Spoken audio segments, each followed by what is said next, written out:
कौन कौन से फूलों वाले पौधे अभी आप लगा सकते हैं जो परमानेंट फ्लावरिंग प्लांट हैं, जिनके सीड्स को भी बचा कर रखा जा सकता है जब ये डोरमेंट होंगे, या फिर ये वो पौधे हैं जो पूरे साल आपके गार्डन में रहेंगे, कभी भी आपके गार्डन को वीरान नहीं छोड़ेंगे।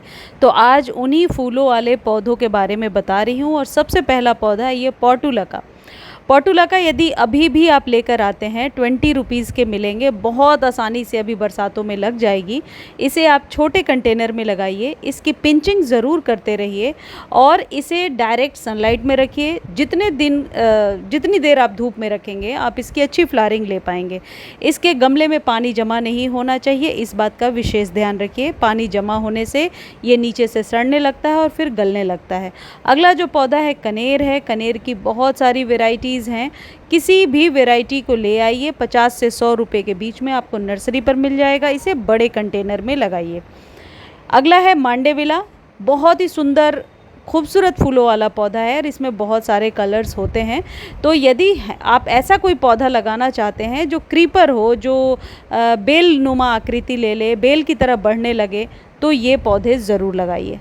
ये जो मांडेविला है, गर्मियों में इसे डेली पानी की ज़रूरत पड़ेगी और सर्दियों में थोड़ा कम पानी देंगे। ये मोगरा है या मोतिया कह सकते हैं। इसकी और भी सारी वेराइटीज़ आती हैं, आप इसमें लॉन्ग वेराइटी ले सकते हैं, उसे क्रीपर की तरह ग्रो कर सकते हैं। इसमें भी पिंचिंग बहुत ज़रूरी है। इक्ज़ोरा लगाइए। इक्ज़ोरा में 2 वेराइटीज़ आपको मिलेंगी। एक तो हाइब्रिड है और एक वैरायटी जो है वो देसी वाला है। देसी वाला तो डायरेक्ट आप ज़मीन में भी लगा सकते हैं, बहुत ही अच्छा पेड़ नुमा आकृति ले लेता है। आप इसी तरीके से चंपा लगा सकते हैं, प्लमेरिया। आप इस तरीके से ब्लीडिंग हार्ट का प्लांट लगा सकते हैं। ये सारे परमानेंट पौधे हैं। आप हरश्रृंगार लगा सकते हैं, रात की रानी का पौधा भी लगा सकते हैं और अच्छी केयर करने से 5-7 सालों तक इस पौधे को कोई नुकसान नहीं होता। ये जितने भी पौधे मैं आपको बता रही हूँ, इन्हें यदि इसके सीज़न के अकॉर्डिंग आप ध्यान रखेंगे तो ये पौधे चलते जाएंगे। जो मांडेविला होता है, इस पौधे को आप हमेशा ऊपर की तरफ, ऊंचाई की तरफ बांध के लगाइए। मोगरे के बारे में मैं आपको बता चुकी हूँ। हालांकि मोगरे में बहुत सारी वेराइटीज़ आती हैं और खुशबू बहुत अच्छी होती है इस पौधे की। तो यदि आप बालकनी में लगा रहे हैं या टेरेस पर लगा रहे हैं, कम से कम 6 से लेकर के 12 इंच के बीच के कंटेनर को रखिए। और जब ये ऑफ सीज़न होगा तो इसको अच्छे से कट कर देना होता है और इसमें वर्मी कंपोस्ट भर के और रख दीजिए। फैब के बाद ये फिर से फ्लावरिंग करता है। 10 महीने साल में फ्लावरिंग करेगा और जब बहुत ज़्यादा सर्दियाँ होंगी उस समय ये पौधा थोड़ा सा डोरमेंट हो जाता है। आप अपराजिता की बेल लगा सकते हैं। अपराजिता 3-4 कलर्स के मिलेंगे, हालांकि 2 तो बहुत ही पॉपुलर हैं, नीली और वाइट अपराजिता। और 2 कलर्स भी इसके आते हैं, मेरे पास नहीं है। उसे भी क्रीपर की तरह बहुत आसानी से आप ग्रो कर सकते हैं।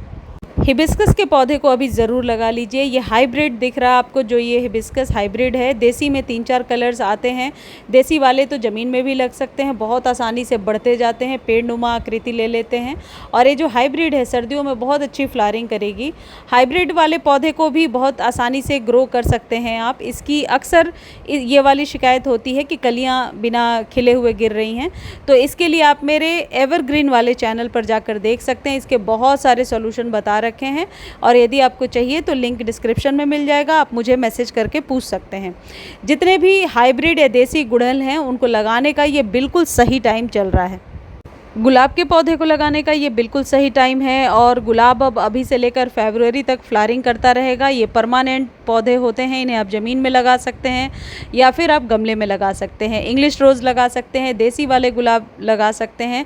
बहुत ज़्यादा केयर तो नहीं चाहिए, इन्हें नाइट्रोजन युक्त खाद दीजिए और फंगस और कीड़े वगैरह से बचा करके रखना होता है। धूप ज़रूरी है इन पौधों के लिए। सुंदर पत्तियों वाला ये पौधा लगाइए, मुसेंडा, बहुत ही सुंदर फ्लावरिंग प्लांट है। और आप बुगनविला भी लगा सकते हैं।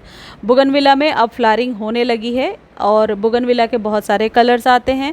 ये पौधे बहुत आसानी से ऊंचाई में बढ़ते जाते हैं और इन्हें ऊपर आप ट्रेलिस से बांध देंगे तो बहुत ही ऊंचाई ले लेते हैं। डबल चांदनी लगाइए, इसे क्रेप जैस्मिन भी कहते हैं। आप मधुकामनी लगा सकते हैं। इन पौधों में खुशबू भी बहुत अच्छी होती है और ज़्यादा केयर भी इन्हें नहीं चाहिए। अभी तक गंधराज नहीं लगाया है आपने तो गंधराज का पौधा यानी गार्डेनिया ज़रूर लगाइए। परमानेंट फ्लावरिंग प्लांट है, ये मैं अपने एक्सपीरियंस से बता रही हूँ क्योंकि मेरे पास 2 साल से एज़ इट इज़ है। गर्मियों में सिर्फ इसे मैंने अंदर रख लिया था, तेज़ धूप में ही ये पौधा ख़राब होता है, वैसे ख़राब नहीं होता। इसमें एक प्रॉब्लम आती है कि कलियाँ इसकी गिरने लगती हैं, तो उसके लिए NPK 19-19-19 को 1 चम्मच पानी में डालिए और मंथ में 1 बार स्प्रे कर दीजिए। यदि उससे भी प्रॉब्लम नहीं सॉल्व होती है तो 10 या 15 दिनों पर 1 बार कीजिए, प्रॉब्लम सॉल्व हो जाएगी। और गार्डेनिया एक बहुत ही सुंदर फूलों वाला पौधा, इसे ज़रूर लगाइए। इसके फूल यदि इस तरीके से मुरझाने लगे हैं खिलने के बाद तो इन्हें आप कट ज़रूर कीजिए, तभी नई फ्लावरिंग होगी। अदरवाइज़ ये जो फूल इस पर ज़्यादा देर तक रहेंगे तो फंगस क्रिएट होगा।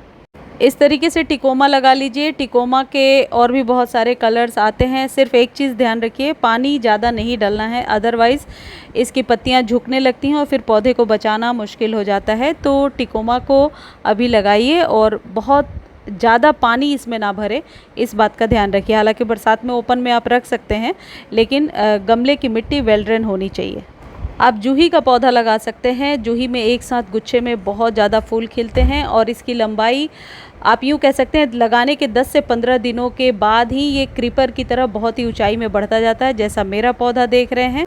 ऐसे ही जानकारी के लिए आप मेरे चैनल को लाइक, शेयर और सब्सक्राइब करते रहिए। और अभी बहुत सारे फूलों के बारे में बताना है तो इसका सेकंड पार्ट हो सकता है कल मैं पोस्ट कर दूंगी, क्योंकि अभी बहुत सारे फूलों वाले पौधे हैं जिन्हें अभी आप लगा सकते हैं और बालकनी में बहुत अच्छे से ग्रो कर सकते हैं। धन्यवाद।